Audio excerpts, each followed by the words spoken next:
दशमः सर्गः। राजा दशरथ का कैकेयी के भवन में जाना, उसे कोप भवन में स्थित देखकर दुखी होना और उसको अनेक प्रकार से सांत्वना देना। पापिनी कुब्जा ने जब देवी कैकेयी को बहुत उल्टी बातें समझा दीं, तब वह विषाक्त बाण से विद्ध हुई किन्नरी के समान धरती पर लौटने लगी। मंथरा के बताए हुए समस्त कार्य को यह बहुत उत्तम है, ऐसा मन ही मन निश्चय करके बातचीत में कुशल भामिनी कैकेयी ने मंथरा से धीरे धीरे अपना सारा मंतव्य बता दिया। मंथरा के वचनों से मोहित एवं दीन हुई भामिनी कैकेयी पूर्वोक्त निश्चित करके नाग कन्या की भांति गरम और लंबी सांस खींचने लगी और 2 घड़ी तक अपने लिए सुखदायक मार्ग का विचार करती रही। और वह मंथरा, जो कैकेयी का हित चाहने वाली सुहृद थी और उसी के मनोरथ को सिद्ध करने की अभिलाषा रखती थी, कैकेयी के उस निश्चय को सुनकर बहुत प्रसन्न हुई, मानो उसे कोई बहुत बड़ी सिद्धि मिल गई हो। तदनंतर रोष में भरी हुई देवी कैकेयी अपने कर्तव्य का भली भांति निश्चय कर मुखमंडल में स्थित भौहों को टेढ़ी करके धरती पर सो गई। और क्या करती, अबला ही तो थी। तदनंतर उस कैकेयी राजकुमारी ने अपने विचित्र पुष्पहारों और दिव्य आभूषणों को उतार कर फेंक दिया। वे सारे आभूषण धरती पर यत्र तत्र पड़े थे, जैसे छिटके हुए तारे आकाश की शोभा बढ़ाते हैं, उसी प्रकार फेंके हुए वे पुष्पहार और आभूषण वहां भूमि की शोभा बढ़ा रहे थे। मलिन वस्त्र पहनकर और सारे केशों को दृढ़ता पूर्वक एक ही वेणी में बांधकर कोप भवन में पड़ी हुई कैकेयी बलहीन अथवा अचेत हुई किन्नरी के समान जान पड़ती थी। उधर महाराज दशरथ मंत्री आदि को श्री राम के राज्याभिषेक की तैयारी के लिए आज्ञा दे सबको यथा समय उपस्थित होने के लिए कहकर रनिवास में गए। उन्होंने सोचा, आज ही श्री राम के अभिषेक की बात प्रसिद्ध की गई है, इसलिए यह समाचार अभी किसी रानी को नहीं मालूम हुआ होगा। ऐसा विचार कर जितेंद्रिय राजा दशरथ ने अपनी प्यारी रानी को यह प्रिय संवाद सुनाने के लिए अंतःपुर में प्रवेश किया। उस महायशस्वी नरेश ने पहले कैकेयी के श्रेष्ठ भवन में प्रवेश किया, मानो श्वेत बादलों से युक्त राहुयुक्त आकाश में चंद्रमा ने पदार्पण किया हो। उस भवन में तोते, मोर, क्रौंच और हंस आदि पक्षी कलरव कर रहे थे। वहां वाद्यों का मधुर घोष गूंज रहा था। बहुत सी कुब्जा और बौनी दासियां भरी हुई थीं। चंपा और अशोक से सुशोभित बहुत से लता भवन और चित्र मंदिर उस महल की शोभा बढ़ा रहे थे। हाथी दांत, चांदी और सोने की बनी हुई वेदियों से संयुक्त उस भवन को नित्य फूलने फलने वाले वृक्ष और बहुत सी बावड़ियां सुशोभित कर रही थीं। उसमें हाथी दांत, चांदी और सोने के बने हुए उत्तम सिंहासन रखे गए थे। नाना प्रकार के अन्न, पान और भांति भांति के भक्ष्य भोज्य पदार्थों से वह भवन भरा पूरा था। बहुमूल्य आभूषणों से संपन्न कैकेयी का वह भवन स्वर्ग के समान शोभा पा रहा था। अपने उस समृद्धिशाली अंतःपुर में प्रवेश करके महाराज राजा दशरथ ने वहां की उत्तम शैया पर रानी कैकेयी को नहीं देखा। काम बल से संयुक्त वे नरेश रानी की प्रसन्नता बढ़ाने की अभिलाषा से भीतर गए थे, वहां अपनी प्यारी पत्नी को न देखकर उनके मन में बड़ा विषाद हुआ और वे उनके विषय में पूछताछ करने लगे। इससे पहले रानी कैकेयी राजा के आगमन की उस बेला में कहीं अन्यत्र नहीं जाती थीं। राजा ने कभी सूने भवन में प्रवेश नहीं किया था, इसीलिए वे घर में आकर कैकेयी के बारे में पूछने लगे। उन्हें यह मालूम नहीं था कि वह मूर्खा कोई स्वार्थ सिद्ध करना चाहती है, अतः उन्होंने पहले की ही भांति प्रतिहारी से उसके विषय में पूछा। प्रतिहारी बहुत डरी हुई थी। उसने हाथ जोड़कर कहा, देवी कैकेयी अत्यंत कुपित हो कोप भवन की ओर दौड़ी गई हैं। प्रतिहारी की यह बात सुनकर राजा का मन बहुत उदास हो गया। उनकी इंद्रियां चंचल एवं व्याकुल हो उठीं और वे पुनः अधिक विषाद करने लगे। कोप भवन में वह भूमि पर पड़ी थी और इस तरह लेटी हुई थी जो उसके लिए योग्य नहीं था। राजा ने दुख के कारण संतप्त से होकर उसे इस अवस्था में देखा। राजा बूढ़े थे और उनकी वह पत्नी तरुणी थी, अतः वे उसे अपने प्राणों से भी बढ़कर मानते थे। राजा के मन में कोई पाप नहीं था, परंतु कैकेयी अपने मन में पाप पूर्ण संकल्प लिए हुए थी। उन्होंने उसे कटी हुई लता की भांति पृथ्वी पर पड़ी देखा, मानो कोई देवांगना स्वर्ग से भूतल पर गिर पड़ी हो। वह स्वर्ग भ्रष्ट किन्नरी, देवलोक से च्युत हुई अप्सरा, लक्ष्य भ्रष्ट माया और जाल में बंधी हुई हिरणी के समान जान पड़ती थी। जैसे कोई महान गजराज वन में व्याध के द्वारा विषलिप्त बाण से विद्ध होकर गिरी हुई अत्यंत दुखित हथिनी का स्नेहवश स्पर्श करता है, उसी प्रकार कामी राजा दशरथ ने महान दुख में पड़ी हुई कमल नयनी भार्या कैकेयी का स्नेह पूर्वक दोनों हाथों से स्पर्श किया। उस समय उनके मन में सब ओर से यह भय समा गया था कि न जाने यह क्या कहेगी और क्या करेगी। वे उसके अंगों पर हाथ फेरते हुए उससे इस प्रकार बोले, देवी, तुम्हारा क्रोध मुझ पर है ऐसा तो मुझे विश्वास नहीं होता। फिर किसने तुम्हारा तिरस्कार किया है, किसके द्वारा तुम्हारी निंदा की गई है? कल्याणी, तुम जो इस तरह मुझे दुख देने के लिए धूल में लौट रही हो, इसका क्या कारण है? मेरे चित्त को मथ डालने वाली सुंदरी, मेरे मन में तो सदा तुम्हारे कल्याण की ही भावना रहती है, फिर मेरे रहते तुम किस लिए धरती पर सो रही हो? जान पड़ता है तुम्हारे चित्त पर किसी पिशाच ने अधिकार कर लिया है। भामिनी, तुम अपना रोग बताओ। मेरे यहाँ बहुत से चिकित्सा कुशल वैद्य हैं, जिन्हें मैंने सब प्रकार से संतुष्ट कर रखा है। वे तुम्हें सुखी कर देंगे। अथवा कहो, आज किसका प्रिय करना है या किसने तुम्हारा अप्रिय किया है? तुम्हारे किस उपकारी को आज प्रिय मनोरथ प्राप्त हो, अथवा किस अपकारी को अत्यंत अप्रिय कठोर दंड दिया जाए? देवी, तुम न रो, अपनी देह को न सुखाओ। आज तुम्हारी इच्छा के अनुसार किस अवध्य का वध किया जाए, अथवा किस प्राण दंड पाने योग्य अपराधी को भी मुक्त कर दिया जाए, किस दरिद्र को धनवान और किस धनवान को कंगाल बना दिया जाए। मैं और मेरे सभी सेवक तुम्हारी आज्ञा के अधीन हैं। तुम्हारे किसी भी मनोरथ को मैं भंग नहीं कर सकता, उसे पूरा करके ही रहूँगा, चाहे उसके लिए मुझे अपने प्राण ही क्यों न देने पड़े। अतः तुम्हारे मन में जो कुछ हो उसे स्पष्ट कहो।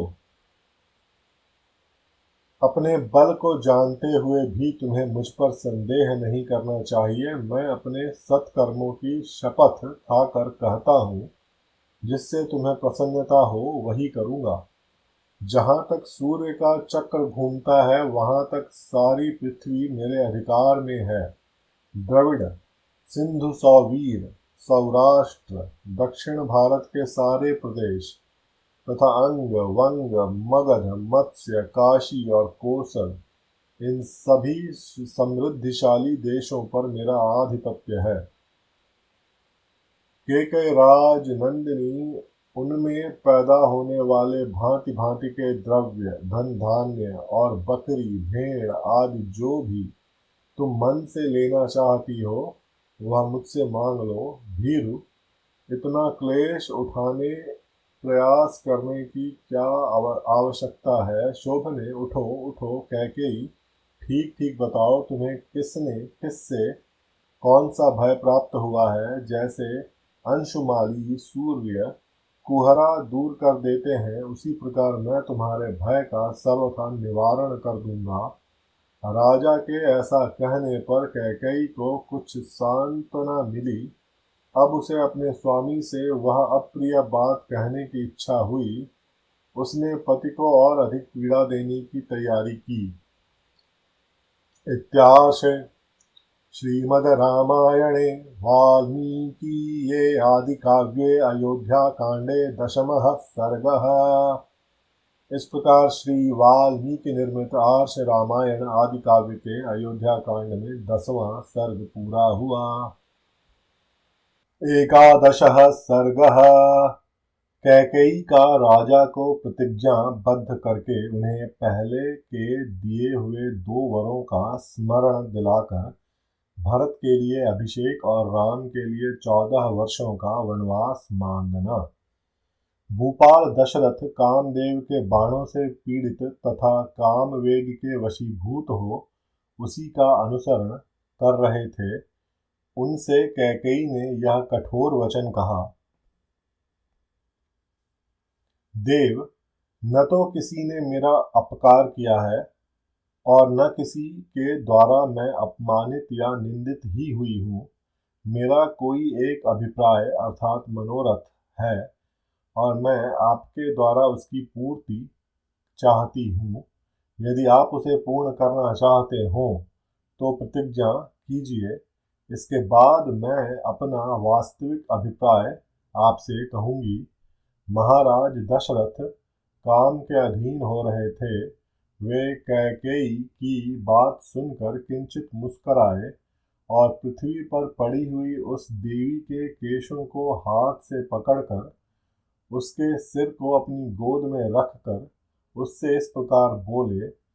अपने सौभाग्य पर गर्व करने वाली कैकेयी, क्या तुम्हें मालूम नहीं है कि नरश्रेष्ठ श्री राम के अतिरिक्त दूसरा कोई ऐसा मनुष्य नहीं है जो मुझे तुमसे अधिक प्रिय हो, जो प्राणों के द्वारा भी आराधनीय है और जिन्हें जीतना किसी के लिए भी असंभव है।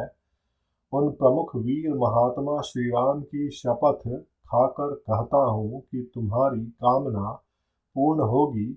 अतः तुम्हारे मन की जो इच्छा हो उसे बताओ। कैकेयी, जिन्हें 2 घड़ी भी न देखने पर निश्चय ही मैं जीवित नहीं रह सकता, उन श्री राम की शपथ खाकर कहता हूँ कि तुम जो कहोगी उसे पूर्ण करूँगा। केकय नंदिनी, अपने तथा अपने दूसरे पुत्रों को निछावर करके भी मैं जिन नरश्रेष्ठ श्री राम का वर्ण करने को उद्यत हूँ उन्हीं की शपथ खाकर कहता हूँ कि तुम्हारी कही हुई बात पूरी करूँगा। भद्रे कैकेयी राजकुमारी, मेरा यह हृदय भी तुम्हारे वचनों की पूर्ति के लिए तत्पर है। ऐसा सोचकर तुम अपनी इच्छा व्यक्त करके इस दुख से मेरा उद्धार करो। श्री राम सबको अधिक प्रिय हैं। इस बात पर दृष्टिपात करके तुम्हें जो अच्छा जान पड़े वही कहो, वह कहो। अपने बल को देखते हुए भी तुम्हें मुझ पर शंका नहीं करनी चाहिए। मैं अपने सत्कर्मों की शपथ खाकर प्रतिज्ञा करता हूँ कि तुम्हारा प्रिय कार्य अवश्य सिद्ध करूँगा। रानी कैकेयी का मन स्वार्थ की सिद्धि में ही लगा हुआ था। उसके हृदय में भरत के प्रति पक्षपात था और राजा को अपने वश में देखकर हर्ष हो रहा था। अतः यह सोचकर कि अब मेरे लिए अपना मतलब साधने का अवसर आ गया है, वह राजा से ऐसी बात बोली जिसे मुंह से निकालना शत्रु के लिए भी कठिन है। राजा के उस शपथ युक्त वचन से उसको बड़ा हर्ष हुआ था। उसने अपने उस अभिप्राय को, जो पास आए हुए यमराज के समान अत्यंत भयंकर था, इन शब्दों में व्यक्त किया। राजन, आप जिस तरह क्रमशः शपथ खाकर मुझे वर देने को उद्यत हुए हैं, उसे इंद्र आदि 33 देवता सुन ले। चंद्रमा, सूर्य, आकाश, ग्रह, रात, दिन, दिशा, जगत, यह पृथ्वी, गंधर्व, राक्षस, रात में विचरने वाले प्राणी, घरों में रहने वाले गृह देवता तथा इनके अतिरिक्त भी जितने प्राणी हों, वे सब आपके कथन को जान लें, आपकी बातों के साक्षी बने। सब देवता सुने। महातेजस्वी, सत्य प्रतिज्ञ, धर्म के ज्ञाता, सत्यवादी तथा शुद्ध आचार विचार वाले ये महाराज मुझे वर दे रहे हैं। इस प्रकार काम मोहित होकर वर देने को उद्यत हुए महाधनुर्धर राजा दशरथ को अपनी मुट्ठी में करके देवी कैकेयी ने पहले उनकी प्रशंसा की, फिर इस प्रकार कहा। राजन, उस पुरानी बात को याद कीजिए, जबकि देवासुर संग्राम हो रहा था, वहां शत्रु ने आपको घायल करके गिरा दिया था, केवल प्राण नहीं लिए थे। देव, उस युद्ध स्थल में सारी रात जागकर अनेक प्रकार के प्रयत्न करके जो मैंने आपके जीवन की रक्षा की थी, उससे संतुष्ट होकर आपने मुझे 2 वर दिए थे। देव, पृथ्वीपाल रघुनंदन, आपके दिए हुए वे दोनों वर मैंने धरोहर के रूप में आपके ही पास रख दिए थे। आज इस समय उन्हीं की मैं खोज करती हूँ। इस प्रकार धर्मतः प्रतिज्ञा करके यदि आप मेरे उन वरों को नहीं देंगे, तो मैं अपने को आपके द्वारा अपमानित हुई समझकर आज ही प्राणों का परित्याग कर दूंगी। जैसे मृग बहेलिए की वाणी मात्र से अपने ही विनाश के लिए उसके जाल में फंस जाता है, उसी प्रकार कैकेयी के वशीभूत हुए राजा दशरथ उस समय पूर्व काल के वरदान वाक्य का स्मरण कराने मात्र से अपने ही विनाश के लिए प्रतिज्ञा के बंधन में बंध गए। तदनंतर कैकेयी ने काम मोहित होकर वर देने के लिए उद्यत हुए राजा से इस प्रकार कहा। देव, पृथ्वीनाथ, उन दिनों आपने जो 2 वर देने की प्रतिज्ञा की थी, उन्हें अब मुझे देना चाहिए। उन दोनों वरों को मैं अभी बताऊंगी, आप मेरी बात सुनिए। यह जो श्री राम के राज्याभिषेक की तैयारी की गई है, इसी अभिषेक सामग्री द्वारा मेरे पुत्र भरत का अभिषेक किया जाए। देव, आपने उस समय देवासुर संग्राम में प्रसन्न होकर मेरे लिए जो दूसरा वर दिया था, उसे प्राप्त करने का यह समय भी अभी आया है। धीर स्वभाव वाले श्री राम तपस्वी के वेश में वल कल और मृग चर्म धारण करके 14 वर्षों तक दंडकारण्य में जाकर रहे।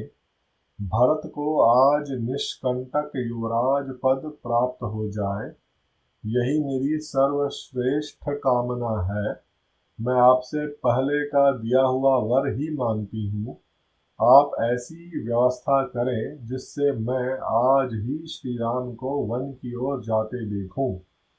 आप राजाओं के राजा हैं, अतः सत्य प्रतिज्ञ बनिए और उस सत्य के द्वारा अपने कुल, शील तथा जन्म की रक्षा कीजिए। तपस्वी पुरुष कहते हैं कि सत्य बोलना सबसे श्रेष्ठ धर्म है। वह परलोक में निवास होने पर मनुष्यों के लिए परम कल्याणकारी होता है। इत्यार्षे श्रीमद् रामायणे वाल्मीकीये आदिकाव्ये अयोध्याकाण्डे एकादशः सर्गः। इस प्रकार श्री वाल्मीकि निर्मित आर्ष रामायण आदि काव्य के अयोध्या कांड में 11वां सर्ग पूरा हुआ।